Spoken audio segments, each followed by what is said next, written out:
astăzi și în zilele noastre, cum tehnologia ne face să fim mai rapizi în ceea ce facem, social media este un canal prin care putem să ajungem mult mai repede la publicul țintă. Și atunci, da, folosim social media atât pentru procesul de recrutare, unde și acolo văd o vânzare în a ne vinde în fața angajaților de ce să vină în echipa noastră, dar și pentru plasarea de servicii și produse, pentru a ne atrage noi clienți.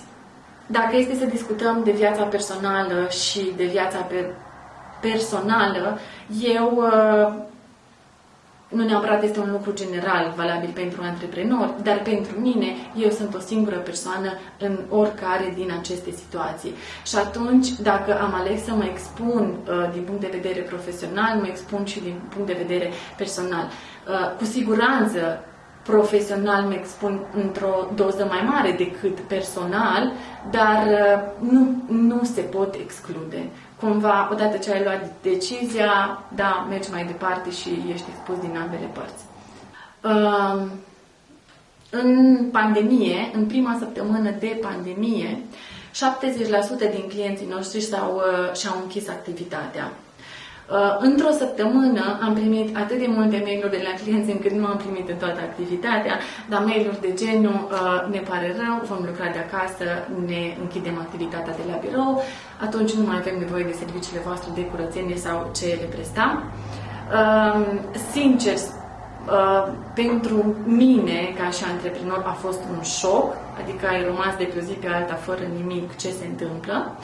Dar, de fapt, aici vine abilitatea unui bun antreprenor și a unui bun vizionar să vadă din orice provocare o oportunitate. Am avut multe discuții, meeting-uri, brainstorming-uri împreună cu echipa, cum putem această situație să o transformăm în oportunitate și atunci ce am făcut ca să supraviețuim și chiar am crescut, adică noi am fost acea firmă care în pandemie și-a crescut cifra de afaceri. Nu cu mult, bineînțeles, dar am crescut. Am introdus noi servicii care erau necesare în momentul respectiv pe piață, cum ar fi fost dezinfecția sau produsele de igienă pentru care era o cerere mult mai mare în piață. Am schimbat nișa de clienți, ne-am adresat clienților care în perioada respectivă au avut activitate în spațiile lor de birouri, cum ar fi depozite logistice sau zona industrială unde se lucra și atunci aveau nevoie și de noi. Acțiunile astea ne-au făcut pe lângă să avem venituri în perioada respectivă, eu cred că suntem mult mai puternici și suntem mult mai inovativi.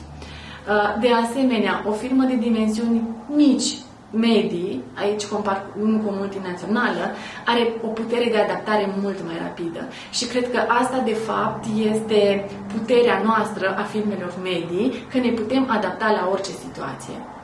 Există proceduri, procese în orice firmă, dar dacă nu există această abilitate de a te schimba pe moment în funcție de cererile care există în piață, cred că mori. Nu ai cum să supraviețuiești. Îmi place generația care vine, am oameni în echipă mai mici decât mine și cu o gândire cumva diferită și văd că sunt dispuși să-și asume riscuri mult mai rapid și mult mai ușor. Ceea ce îmi dă o certitudine că în viitor vom avea un număr mai mare de antreprenori printre noi și este un lucru foarte bun, pentru că ești antreprenor, că lucrezi pentru cineva, ai nevoie să fii creativ, ai nevoie să vezi dincolo de liman și doar așa putem să creștem și ca și societate, da, dacă mă refer la România, dar și să ne putem afirma în străinătate.